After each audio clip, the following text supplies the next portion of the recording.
Hi all, it's good to have you here again. There have been developments regarding Starship flights and NASA's Human Landing System issue, or HLS.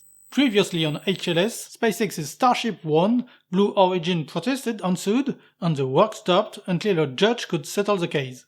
But that was just the beginning, and those who were not pleased with Starship selections had more cards up their sleeves that they just revealed.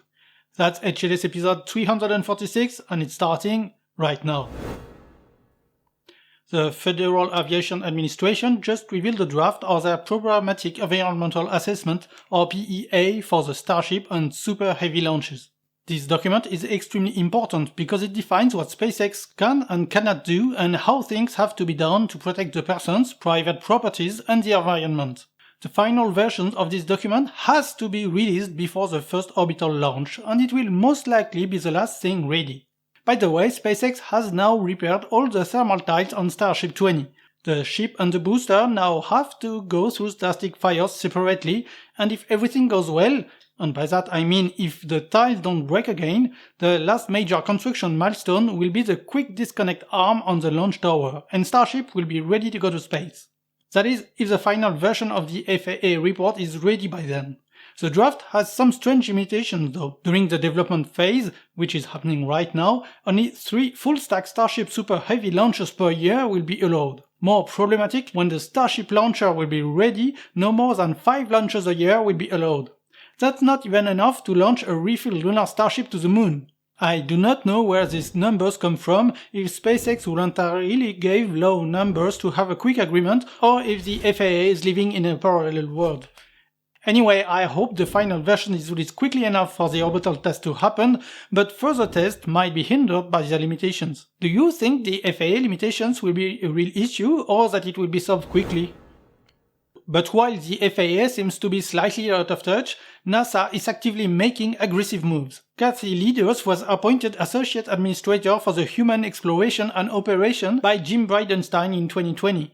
Every American space company's CEO that worked with her and sent people to orbit said they were a great fan of their work.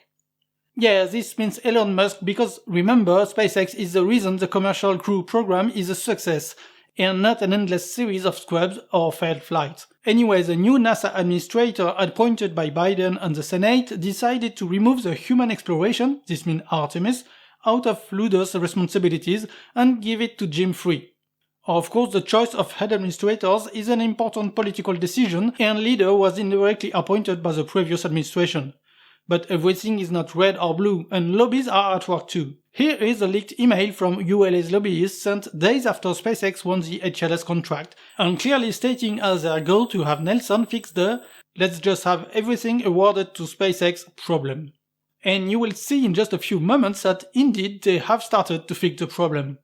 Of course, other companies including SpaceX, but also Blue Origin and Boeing are lobbying too. We just do not have access to any leaked email yet. Speaking of Boeing, they still cannot fix their valve issue with Starliner and will scavenge a service module that was intended for the first human test flight, since it will not happen anytime soon anyway. The next launch opportunity with Starliner might be in January 2022 because the Axiom mission has slipped to February. But Boeing is also the prime contractor for NASA's SLS rocket, and the Artemis program is delayed again, and this time the schedule could slip a lot.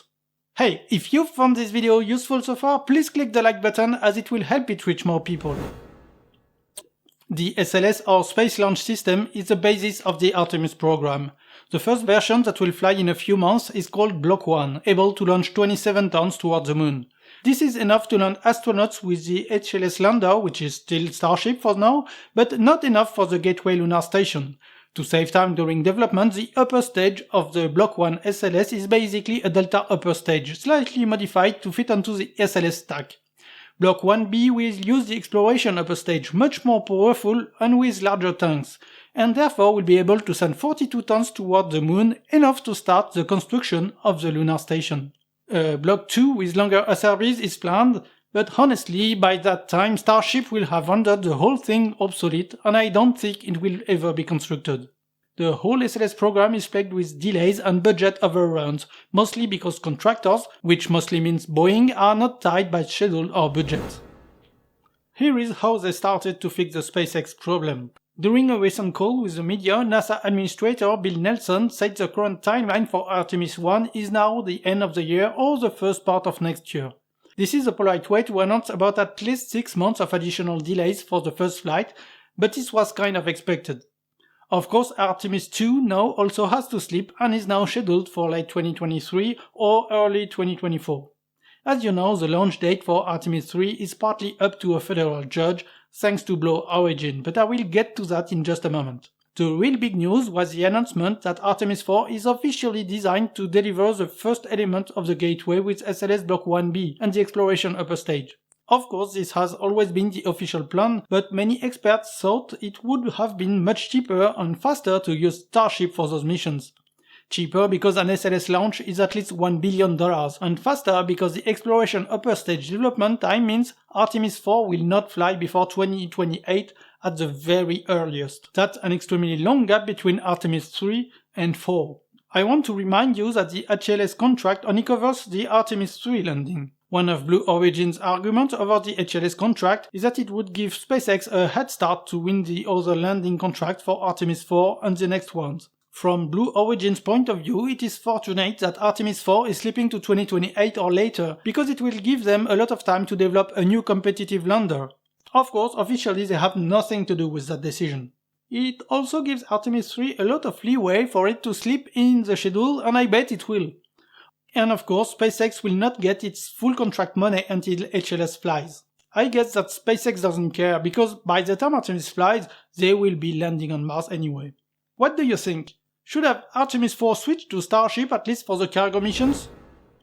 So Blue Origin probably will have a lot more time to try new tricks to reverse the HLS selection before Artemis 3.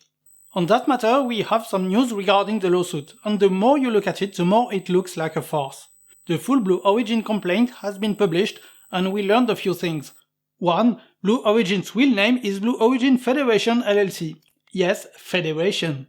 And 2, they want a ruling to assess that NASA award to SpaceX was arbitrary, capricious, and an abuse of discretion, nothing less.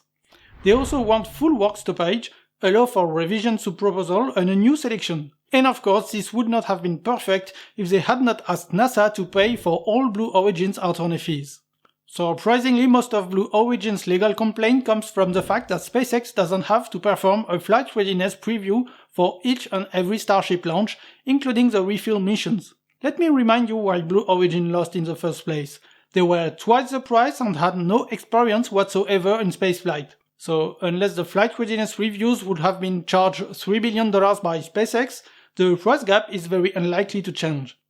For reference, a flight readiness review is just a long formal meeting, and SpaceX already clarified that it always has conducted those reviews for each and every one of its 130 orbital launches and always will.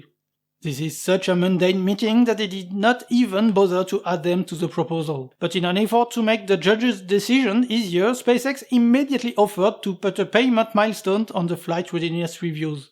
In my opinion, the court will most likely rule in favor of NASA and SpaceX, but make no mistake, the lawsuit is just one of many other attacks on SpaceX Lunar Starship by Blue Origin and its allies, and now they have a lot of time to plan for more. What do you think will be their next move? If you want to know more about Blue Origin's petty moves to delay the start of the lawsuit, then you have to watch this video I made about how DoD's lawyers went crazy over Blue Origin's PDFs.